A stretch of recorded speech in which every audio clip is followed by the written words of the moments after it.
What if I told you that selling your services as a freelancer didn't have to be scary and it didn't have to be sleazy? In fact, it could be something that you actually really enjoyed, even if you typically hate selling. In fact, what I do is something that I call anti-selling, where I'll actually actively try to discourage people from buying my services, which seems ridiculous, but counterintuitively, this tactic has helped me scale my freelance business better than any other sales tactic or mindset. If we haven't met before, my name is Matt, and in this video, I want to share with you my sales process that has helped me turn my freelance business from a side hustle into a full-time income that now supports my family. And hopefully by the end of this, you'll have some lessons that you can take into your own business, and you can grow your business from either nothing or maybe scale it up from a side hustle into something full-time. So let's talk about sales. So why do freelancers hate selling so much? Well, I think there's two things here, and they're kind of connected. And the first is that we got into this business as craftsmen, not salesmen. We got into freelance probably because, or you got into freelance probably because you're good at something and you are passionate about something, or both, and you wanted to monetize that. And you don't really want to spend your time convincing people to buy from you. You'd rather just spend your time doing the thing, right? And the other thing is kind of related to that is in any other business, like any other, organization, usually the fulfillment side of the house and the sales side of the house are completely separate. So the salespeople are doing their thing, selling the product or service, and then the fulfillment people are actually fulfilling that product and service. So if you're a video editor and you love video editing, you could get a job at a video editing agency or a creative agency, and you could let the salespeople do all the selling, and then you just do what you love, which is edit videos. But if you're a freelancer, the reality is that those things are collapsed into one. And so it can be a little bit of a challenge, but I'm convinced that if you learn just a few principles, which I hope to share with you in this video, that you can have a very rewarding time selling your services, and it doesn't need to be something that you dread. And it can be something that's actually maybe even something that you look forward to, even if you're typically an introverted person who doesn't like sales. So for this video, I did bring some notes because there's a lot to cover and I don't want to forget anything. So in the last video, I talked about prospecting. So I'm not going to talk about prospecting in this video. I'll link to my last video where I talked about building your inbound engine, where leads are coming to you, and building your outbound system where you're reaching out to people, to businesses, to brands, and pitching your services to them. This video is about when someone that you've either pitched to or that has come to you is basically willing to have a conversation with you. So there's no contract that's been signed, there's no money that's been discussed, there's no services, maybe even no services, just like a conversation, like, hey, I'm willing to talk with you about the potential of working with you. That's the stage that we're at right now in this video. And the way that you prospect to or the way that you sell to inbound prospects is actually a little bit different than the way that you sell to outbound prospects. And so I want to talk about both of those things. And I want to start by talking about inbound leads, because my guess is as you build your business, those are going to be the highest quality leads that you get. And those are, at least in my experience and in the experience of other, in my, observation of other freelancers, those tend to be the clients that stick around for a long time and that are the really high quality clients. So I'm going to start there. So typically the way it works is the first point of contact is a very vague reach out, either through email or a DM. So it could be a LinkedIn DM, it could be an Instagram DM, could be any DM, and usually it's extremely vague. Hey, I saw your content on short form video editing or web design, I run a business and I know that we really need short form video or whatever it may be. It's usually very vague. They usually don't give a whole lot of information. So here's the first thing that I would do in that situation. The first thing is I would immediately email them back, like very quickly, like right away, honestly, if you can, because there's all sorts of data that shows that the rate at which you close deals is directly correlated to how quickly you respond to leads when they reach out to you. So I know there's a lot of data on that. So I recommend don't wait around, but immediately respond and say, thank you so much, and then send them a discovery form. I'm going to talk about what that is now. So a discovery form is, first of all, why do you need a discovery form? So a discovery form is an excellent way to identify and disqualify bad fits. And I would say that as much as this phase is about closing the deal, it's equally about identifying people that you don't want to work with. And I'll talk more about that as we go on through the video. And then the second thing that a discovery form does is it just helps you understand the business. Because like I said, a lot of times when businesses reach out to you in an inbound inquiry, it's very vague and they don't really give you much. So you don't really know what's going on. And so we want to learn more about the business. We want to learn more about their pain points. We want to learn more about their goals. We want to learn more about what they're trying to accomplish, so that when we eventually hop on a discovery call, we are, that much more educated and can speak intelligently to their needs. So what goes on a discovery form? Now, your discovery form is going to look a lot different than my discovery form, but I can tell you what I use, and you can kind of get a taste for the purpose of a discovery form. So I always start out with just a free form box, a text box, where I just say, hey, in your own words, please describe to me what caused you to reach out to me and why you thought that reaching out to me would be a good idea. That sounds super passive aggressive. Why did you think reaching out to me would be a good idea? Yeah, that's not at all how I phrase it, and that just came out super passive aggressive, but you get the point. The next thing is, because I'm selling SEO, I'm selling content marketing, digital marketing services, AI visibility services for brands, I want to ask a bunch of questions related to that. So like a list of their organic competitors. I would ask for a list of their target keywords. I would usually ask if they've ever worked with an SEO agency in the past and how that went. And then probably the most important thing that I have learned the hard way that you want to have on your discovery form is, what does success look like to you? Now that is very important, because you will quickly find that clients have a very different view of what success looks like. I really like that question because it really kind of helps you gauge, does this person have realistic expectations, or are they going to be frustrated and disappointed no matter what happens, which is something that you're going to want to look out for. I'll ask logistical questions, like if they have a developer and a writer, and then in order to make a discovery form, it's super easy. You don't need to overcomplicate it. You can use Google Forms. It's completely free. I use Bonsai. Bonsai is my kind of all-in-one proposal, invoicing, onboarding software. It's paid. It's really not bad, but you don't need to pay for it in the beginning. You can just use Google Forms. It's completely free. You can use Monday.com or Notion. So for example, if you're using like a CRM inside of Notion, also I'm vlogging in front of human beings to the right of me, sitting on their back porch, and it feels extremely awkward, and I'm gonna push through with confidence and poise. Okay, here we go, we're gonna continue. So don't get hung up on the technology. Basically send out the form, and after they fill it out, you're gonna wanna send them a calendar link as soon as possible.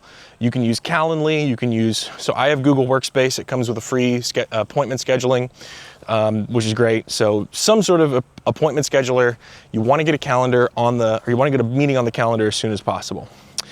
Now, I should stop here and say that you should be following up way more than you think you should.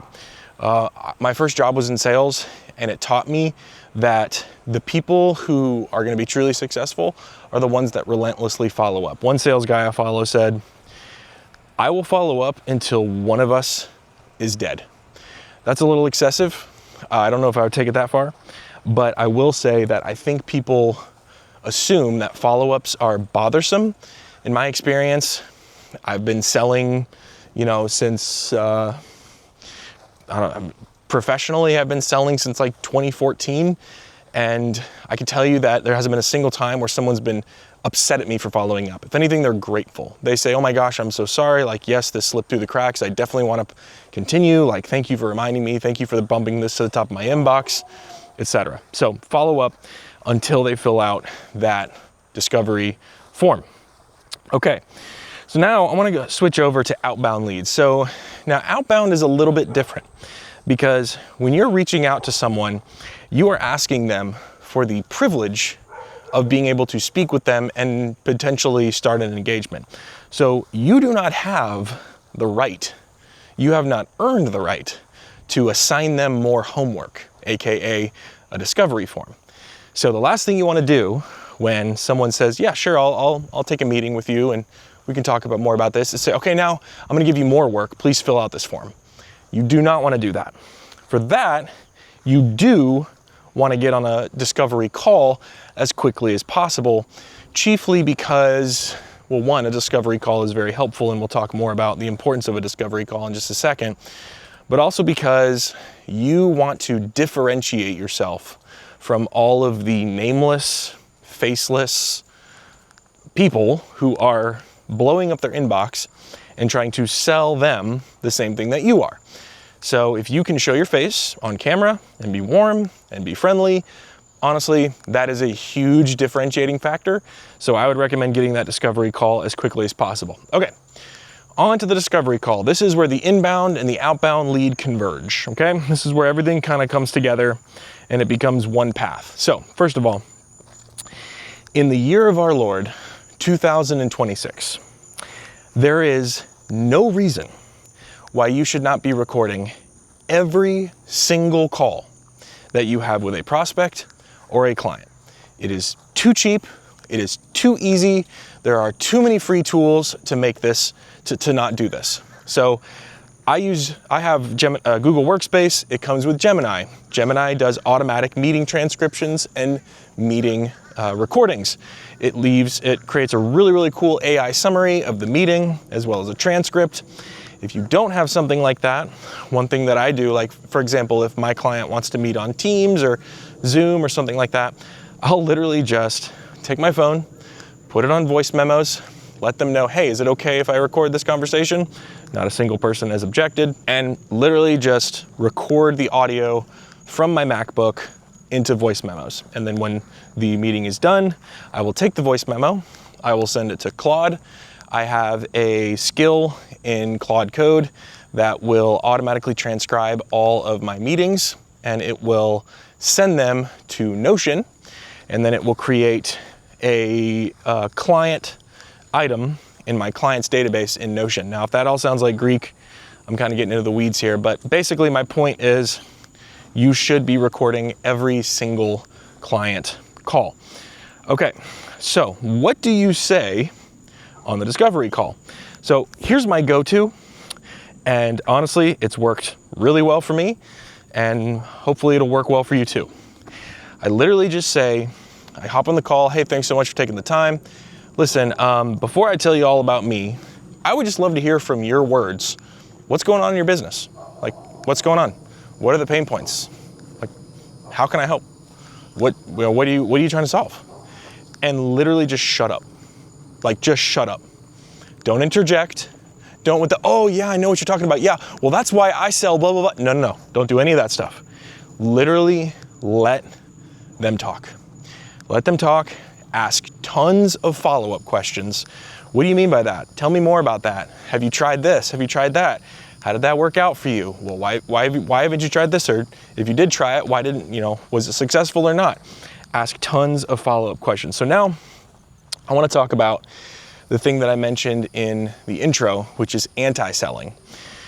that's kind of a strong term for it. Some people, you might know it more as consultative selling, but when I discovered this, I mean, I didn't discover it, but when I implemented this, it was literally like probably the number one thing that just completely transformed sales in my mind from this tense kind of like underhanded adversarial thing where you're trying to win them over, or like you're trying to, pull one over on them and they know you're trying to fool them. So it's kind of like this awkwardness, like completely transformed that goofy, like Jordan Belfort, like Grant Cardone style of selling into something that is very chill and very mutually beneficial. So the way consultative selling works is, as you might imagine from the name, you act as a consultant, not a salesperson.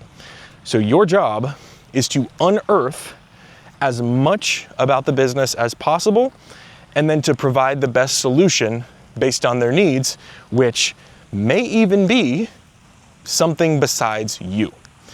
Now, the reason this is so powerful, right, and I genuinely feel like this is the absolute overpowered sales technique. Man, these gnats are everywhere. Holy cow. These gnats be gnatting tonight.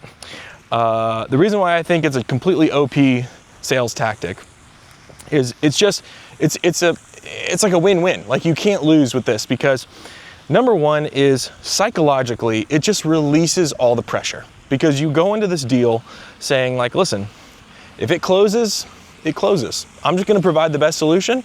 And if I'm genuinely the best solution for this, then it'll be a great working arrangement. But if I'm not the best solution for this, then I'm just going to be frustrated with them in a couple months anyway. So it's not like I'm going to try to force this deal across the finish line. And probably one of the biggest things that I love about this is just kind of what I described, is it unearths disqualifying red flags. So there may be things that you'll learn in the discovery call where you're like, ooh, okay, yeah, this is not a good fit. And it's much, much better to figure those things out now than 2 months into the engagement and you're upset with them and they're upset with you, and it's a whole situation. So that's really the benefit. And I'll give you an example. So I work with a PR firm. I have a partner that's a PR firm, and what they'll do is they'll have clients that need SEO work. And so they will send those clients my way, and kind of like they subcontract me out to do SEO work on a case-by-case basis, which is great.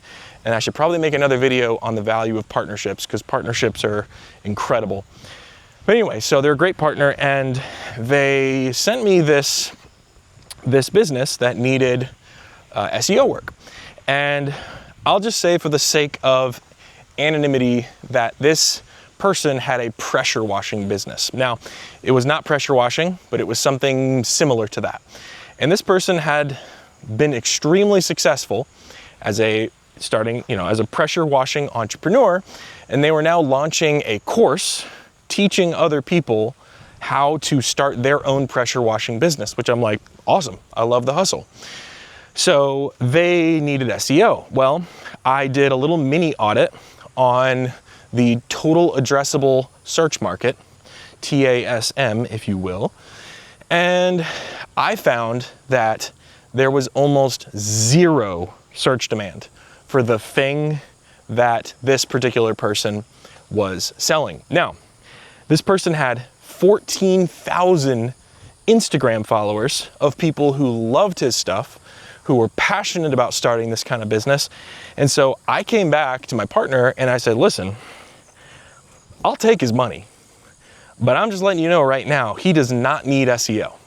He needs to be running meta ads. He needs to be running Instagram ads. He probably needs to be creating a bunch of short form content. He needs to be increasing his TikTok presence, maybe even doing some influencer marketing, but he does not need SEO. And my partner was extremely grateful that I laid this out.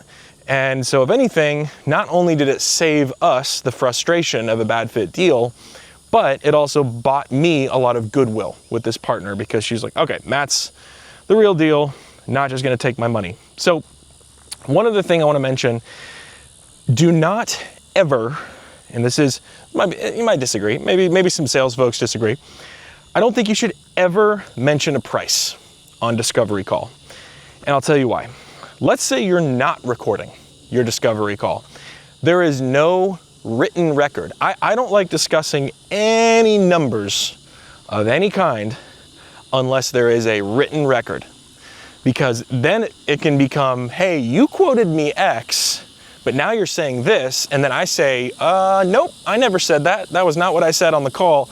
And now all of a sudden we're getting frustrated with each other and it's not a good situation. So what I do is at the end of the discovery call, and remember, you don't even really have to be taking notes because you're recording everything. I'll say, okay, let me digest everything we're talking about here. I'm gonna process this and I'm gonna scope this out for you, and I will send you a proposal in the next 24 hours, okay? Now, if they push back on that and say, well, could you just tell me just a ballpark of like how much it will cost? You may want to be prepared for a range. Now, some of you who sell very standardized items, like maybe short form video editing, I know I keep using that as an example, but it's a good example. You might already know your rate, and so you could just rattle it off right there and it's no problem. But for people who are like building a new website, like that's a huge deal. Like, do they need copy? Do they need images? Like, what's the scope of the interactivity of the website? Like, what platform is it built on? All of these factors are just gonna adjust the price quite a bit. And so I always say, let me get back to you. Let me digest this.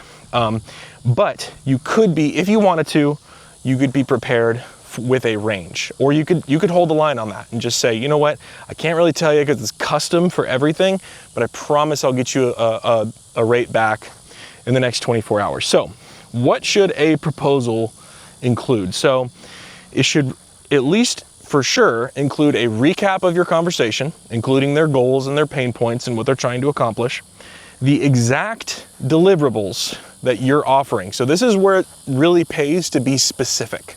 So I'm talking like a bulleted list of everything they will receive at the end of your engagement.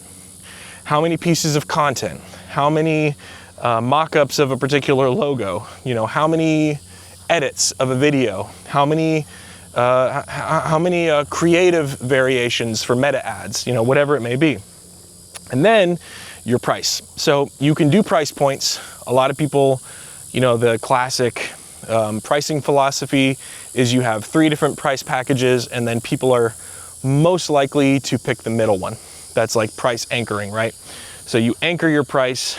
With the high price, you make it something exorbitantly high, and then you make the middle one just a little bit less so people think, oh, it's a good deal. You know, I don't really employ too much of that pricing psychology stuff. I just say like, listen, here's how much it costs. Here are my prices. You know, just if you like it, then cool. If not, then maybe we're not a good fit for each other and it's no problem. So again, you can use Google Docs for this. You can use Bonsai. I know for a while for proposals, I would actually use Google Slides, and I would make almost like a PowerPoint deck, and then I would export it as a PDF. And so that made a really cool proposal. So you can do that as well. Again, following up, super important here. Now, once they accept the proposal, it is time to send out a contract. Now, contracts, I would say, the likelihood of you actually having to employ a contract in like a legal setting is very low. They mostly exist just to show that you're a professional and that you're serious, and hopefully mitigate any potential unpleasantness with an unruly client. I've never ever had to like flex my contract as like a, oh, you signed situation, but I always send one out because it's just the professional thing to do, and it shows that you're serious, that you mean business. Then comes the invoice. So of course I'm skipping over fulfillment because this is about selling, but also I guess it's about getting paid. So invoicing. So there's 3 different ways that you can go about invoicing. So you can invoice in advance, which means you send out an invoice for work that has not been completed yet. You can invoice in arrears, which means you only invoice for work that has been completed, or you can do a split 50-50, where you charge 50% upfront and then 50% delivered upon completion. So if you're starting at a new relationship, I probably would recommend a split 50-50, especially if you're a little like, we're still building each other's trust right now. Most people are totally fine with that. In my experience, invoicing in advance, most brands are not going to go for that if you don't have a proven track record. Me personally, I invoice in arrears, and the reason why I do that is because sometimes the scope of my work changes mid-engagement, and then all of a sudden I realize that I've overbilled for something that I owe them because I billed in advance. So it's kind of a mess, and I don't necessarily recommend it for beginners, but I bill in arrears. So I only invoice for work that's actually been completed, like work that's been delivered to them, I then invoice. And I don't mind doing that because my clients are, I've never had an issue. I've honestly never had an issue. So when you send out the invoice, again, there are lots of tools and software that you can use for this. I'm really not affiliated with Bonsai. I mean, they have an affiliate program. I tried to sign up for their affiliate program, but they didn't get back to me. So whatever, dude. But I use Bonsai. It's really good for all-in-one proposals, contracts, invoices, everything like that. And so, but you can use anything. You can use Stripe, you can use Wave, you can use FreshBooks, and there's so many different tools that allow you to send out invoices. And then of course your options for payment are ACH transfer, which takes a small fee, credit card, which takes a big fee. I don't like paying by credit card. I don't like receiving payments by credit card. And also my favorite, which is just a good old-fashioned check. So good old-fashioned check in the mail. And that's how you get paid. Wow, so we went all the way from selling to getting paid, which is a lot. Wow, we've covered a lot of ground. So anyway, I hope that helps. That's my sales process. I hope that shows you that sales does not need to be gross or scary or high pressure. We're not like Alec Baldwin and Glenn Ross, as much as I love that movie. Shout out Glenn Ross. And you can really kind of enjoy it, even if you're an introvert like myself. So hope this helps. Let me know what you want me to cover next. Until next time, I'll see you guys later.